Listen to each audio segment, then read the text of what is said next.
Good evening students. आज हम ninth class science का चैप्टर नंबर 15 शुरू करने जा रहे हैं, जिसका नाम है improvement in food resources.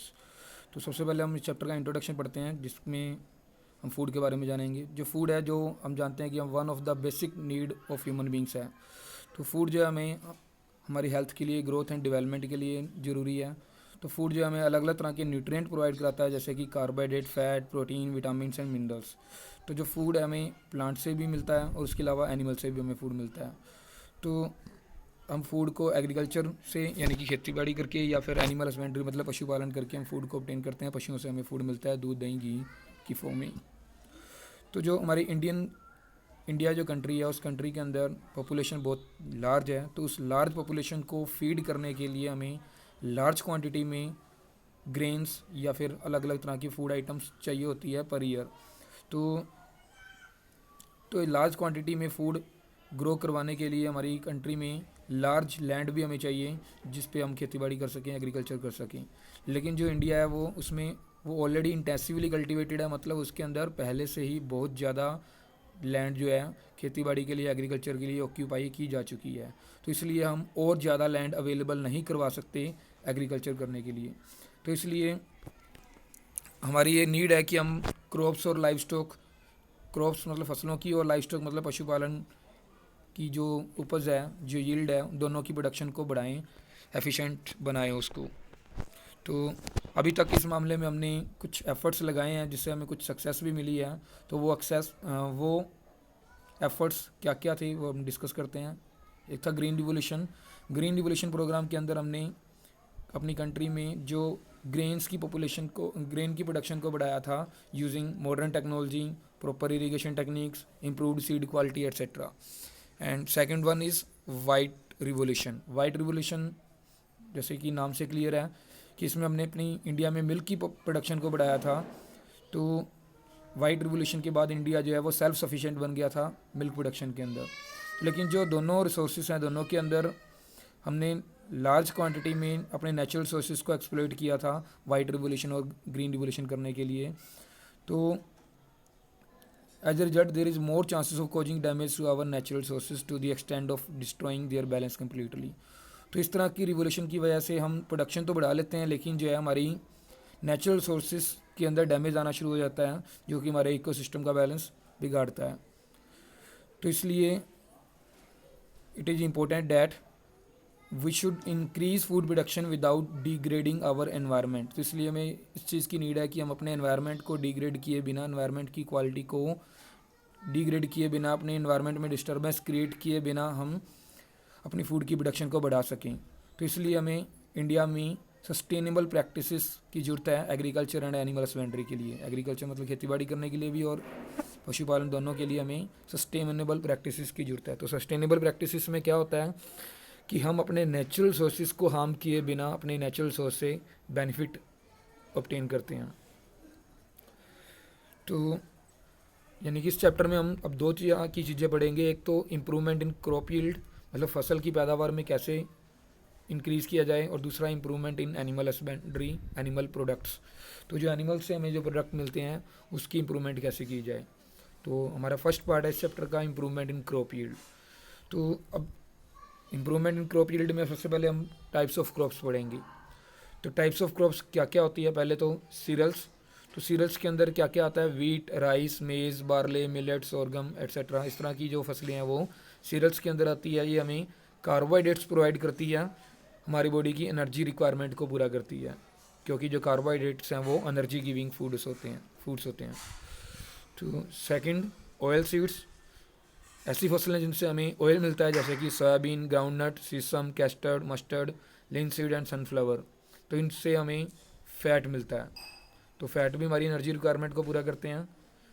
Next, pulses जो हैं इनके अंदर आती है लिग्यूमिनस फसलें आती है, जैसे कि gram, pea, black gram, green gram, pigeon P.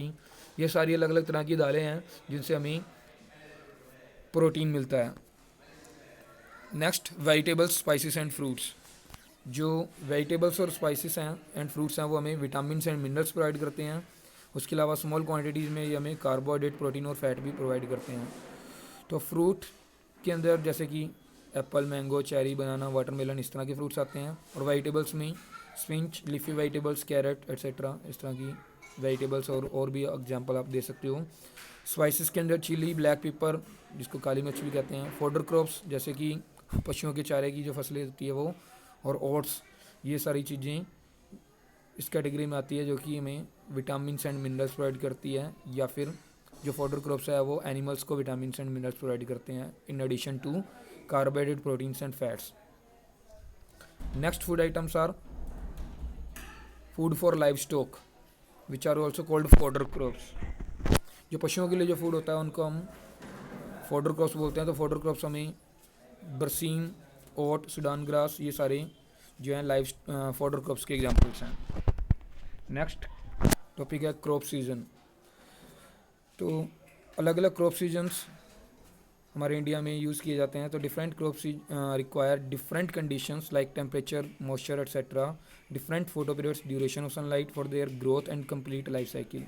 कि अलग अलग तरह के जो क्रॉप्स हैं वो अलग अलग तरह की कंडीशंस की नीड होती है उनको, जैसे कि टेम्परेचर अलग चाहिए होता है, मॉइस्चर अलग चाहिए होता है, फोटो पीरियड्स मीन्स कि सनलाइट कितनी चाहिए उनको अपनी आपको ग्रोथ करवाने के लिए। तो इन बातों के बेस पे हम क्रॉप्स को दो कैटेगरीज में डिवाइड करते हैं, दो तरह की क्रॉप सीजन्स में डिवाइड करते हैं। फर्स्ट है खरीफ क्रॉप सीजन। खरीफ सीजन क्रॉप्स वो क्रॉप्स होती है जो रेनी सीजन में उगाई जाती है, जैसे कि जून से लेकर अक्टूबर तक में, जिनको जून के अंदर उगाया जाता है और लगभग अक्टूबर के मंथ में उनको काट लिया जाता है। तो खरीफ क्रॉप्स के एग्जांपल्स हैं black gram, green gram, pigeon, P, rice, paddy, soybean, मेज, कॉटन, ये सारी जो क्रॉप्स हैं वो खरीफ सीजन की क्रॉप्स के एग्जांपल्स हैं। नेक्स्ट रबी सीजन क्रॉप्स।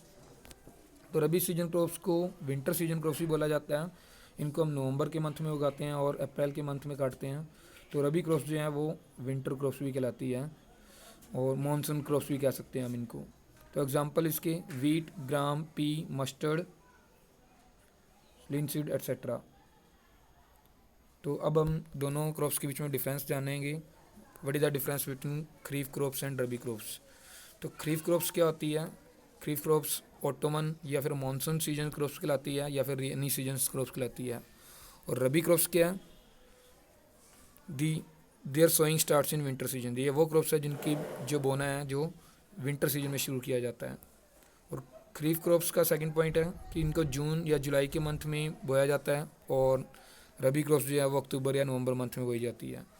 खरीफ क्रॉप्स को सितंबर अक्टूबर के मंथ में हार्वेस्ट किया जाता है, मीन्स उनको काटा जाता है, पकी हुई फसल को काटा जाता है। और रबी क्रॉप्स को मार्च अप्रैल के मंथ में हार्वेस्ट किया जाता है, उनको काटा जाता है।